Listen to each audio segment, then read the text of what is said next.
Okay, my name is Cecilia Fiddler. I was born in Loon Lake, Saskatchewan. And I'm living in Waterhen right here in this house. My own house. When were you born? 1950. On an Easter Sunday. Do you remember what you thought when you first heard about the coronavirus? Well, I didn't know. He thought it was going to be like this. Like there'd be a lot of control. I just thought it was just a sickness and it was passing through. I knew I wouldn't get sick. I was already sick.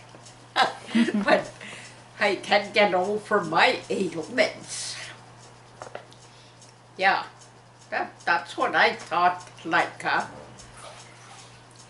it don't affect me by drink medicines to make me well. Yeah.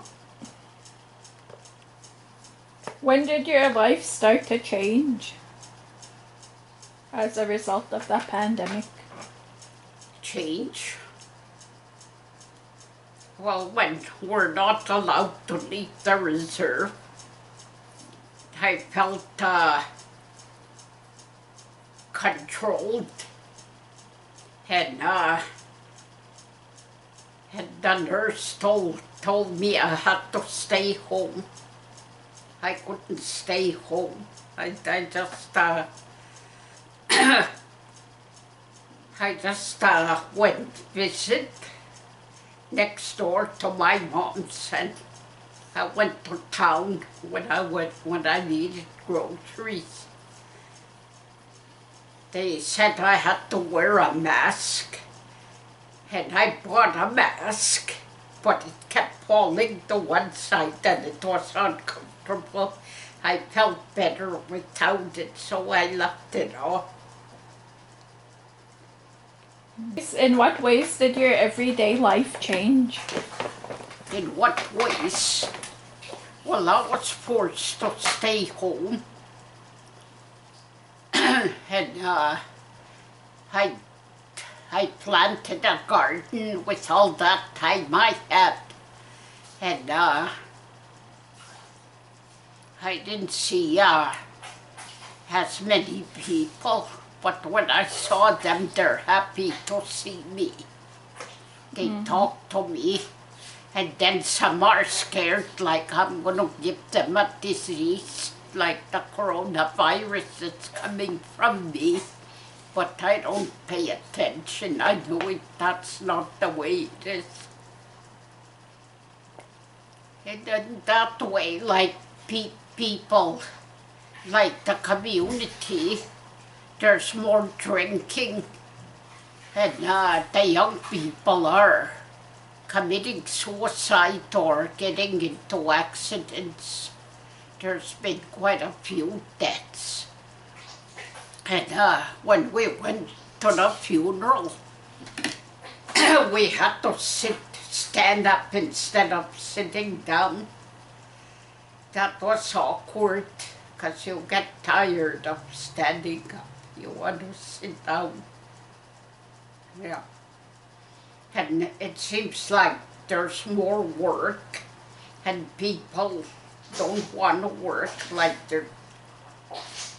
it's too much work to clean and to have people around. When I go in a store, they come bug me to get out of there when I'm trying to look around to look for what I need. And then people act like I'm going to give them the virus. And it's not, I know that I don't have it, and that I'm not going to get it.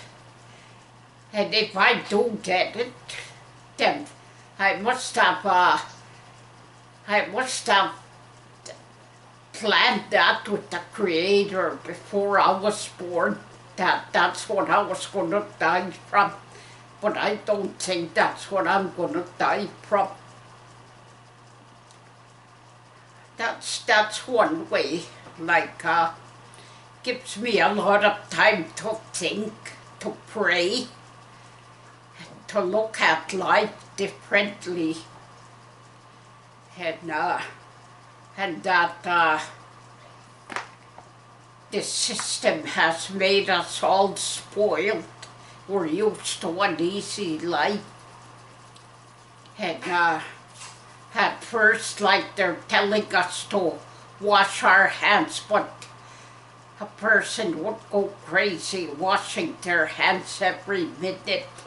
So I just wash them whenever I need to, and they feel clean.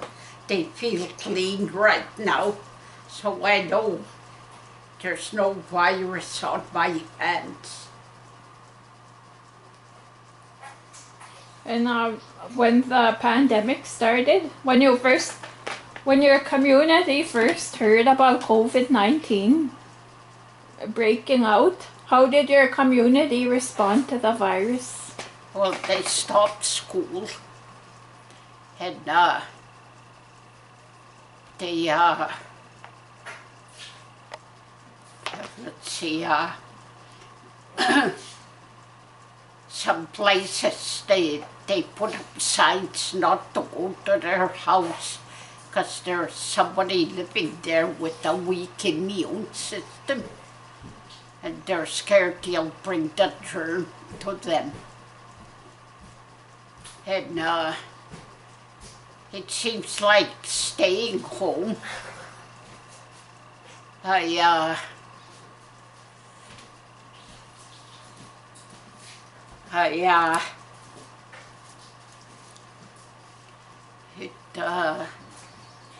gives me time to reflect on my life when I go out to see how people's behavior is. And it makes me see what needs to be done. Like,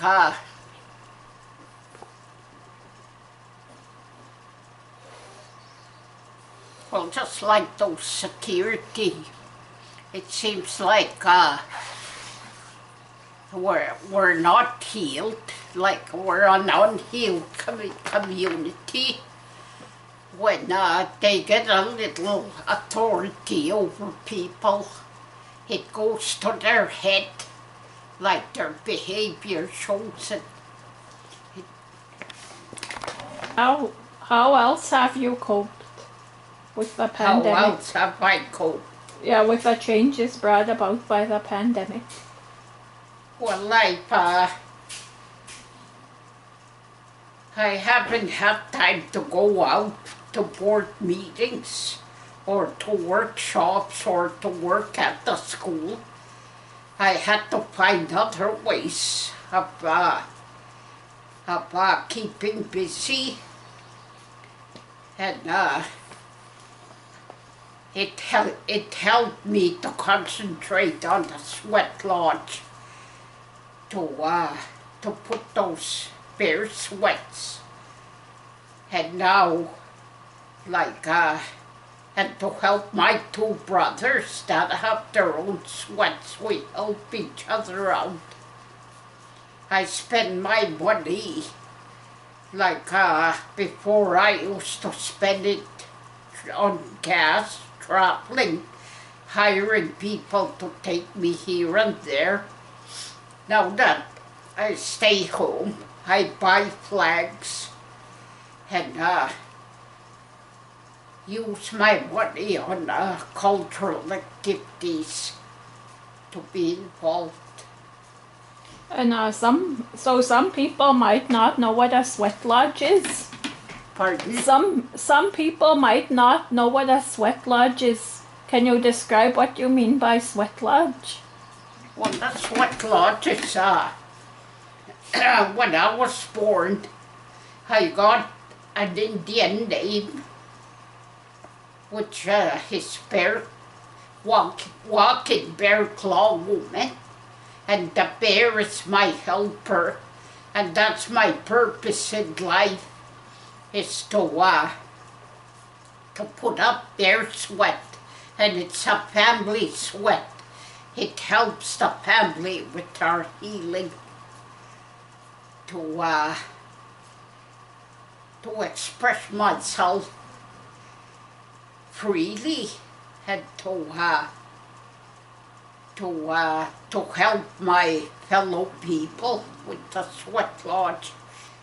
All those colors, I put them in there. That's what I mean by spending my money on flags, because that coronavirus was brought about by the system, the way we're living with pollution, and that's what causes it to go out of control, because we don't take care of the environment, Mother Earth.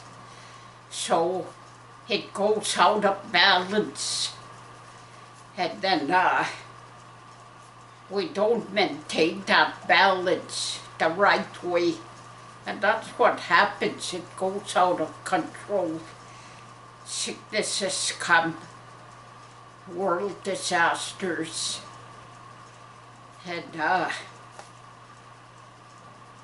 they affect us like floods, fires. All those things have happened to the community, and measles or smallpox, all those sicknesses, and they found a vaccine for most of them, like the sicknesses. So hopefully they'll find a vaccine for this coronavirus. Then the second bout that comes along, people will get vaccinated and they'll get over it, and it don't go as drastic as it's been going. But the changes, I see it positive, like it made me look at the important things, like my children. They're teaching them their culture and helping me with the sweat lodge and the ceremonies, and to be a more balanced person. That's how it's helped me to become. And how have culture, heritage, traditional knowledge, or traditional practices make a difference in your life during this time? Well, whenever I get sick, I turn to medicine. Like, I don't go in a hospital or go see the doctor, because they throw me in a hospital and I'd be stuck there. But the traditional knowledge has helped me to understand about what's happening, and to take those traditional medicines, like the smudges that don't let germs get near your house, like spruce gum. My mother is 85, and she's heard a lot of things, like in the past, what's going to come in the future. And she told me to burn spruce gum. You start where the sun rises, you go around the house, then you dump it by where you started smudging your house. Then nothing comes into your house to like sickness. And I did that right when it started. I drank skunk juice. It to build up my immune system. And then when I go to the sweat lodge, they have medicines there. Like there's some kind of medicine that makes you sneeze. It brings out the cold that's in your system, and it stays there for a long time. Then you sneeze and it moves that sickness out of your body. And that's what's happened. That when I went for sweats, I got those medicines, drank them, or smudge your mind with balsam. You boil it, the bark, you boil it on a stove for a few hours, and it kills all the germs in your house, and it keeps you healthy. But it's the unhealthy way we're living. That's why I'm sick today, like having furnace heat, electricity. When electricity came along, that's when we started to get diabetes. Before that, nobody was sick. Whenever people got sick, they went to the medicine people, and the medicine people helped them to get better with their medicines. Now they're gone, most of them. There's only few are left with the knowledge, and I'm one of them. But nobody asks me to anything. It's just now when you ask me to be interviewed, so I can pass on that knowledge. And what will you remember most about this time? What will you remember most about this time of the pandemic? What?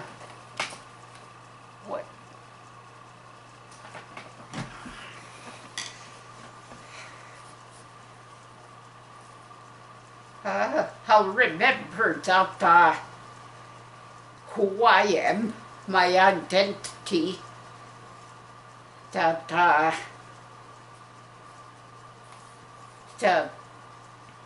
what God, the Creator, who He made me. He made me an Indian woman, to be an Indian woman.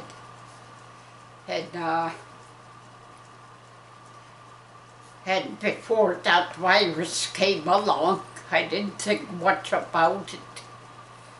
I was too busy with life, but it made me stop to think of the important things. That's what I'll remember. And that to turn to our cultural ways and to help the young people to not necessarily like to get involved with their lives, but I help them, like those 4 cultures. I help them by putting flags for them in the sweat lodge and praying for them, so they get that knowledge and that wisdom. And they have it, a lot of them. They already have it. It's just that the system, we were into the system too much. Is there anything else that you'd like to mention that I haven't asked about?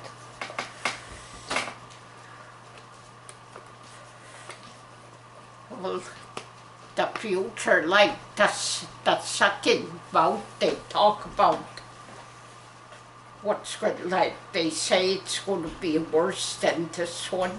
A lot of people will die, even Indian people, because it's white people that the Creator sends that sickness to stop them, to take a look at life, look at what they did to us, like You have to shake hands with your elbows, which is silly. And not ought to be stand 6 feet apart. People need each other for survival, for compassion, love, kindness, to show those things. We need that on an everyday basis, to show our kids, to hug them, to tell them we love them, and to encourage them. All those positive virtues. And that's what they tell us, to fall away from that. You see, the Prime Minister and his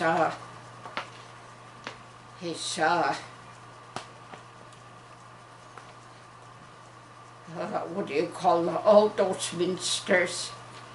They look silly, shaking hands with their elbows, and yet in a community like Indian people are doing that. Some are trying to shake my hands with their elbow, and I just slap their elbow away. They don't want to touch me, then they don't have to. They don't have to come here.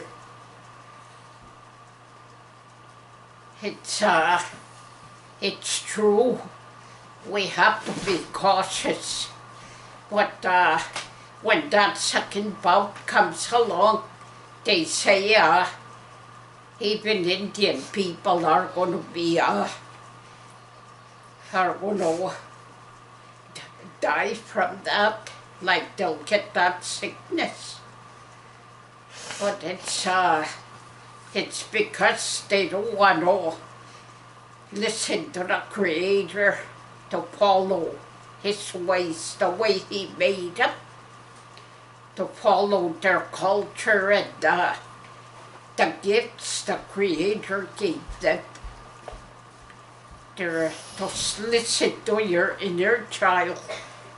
Like that's what this has taught me, to listen to my inner child, because I wasn't doing that before the virus came along. And that's why I was sick. My body was sick because I wasn't taking care of it. I was too busy trying to be busy, which doesn't make sense.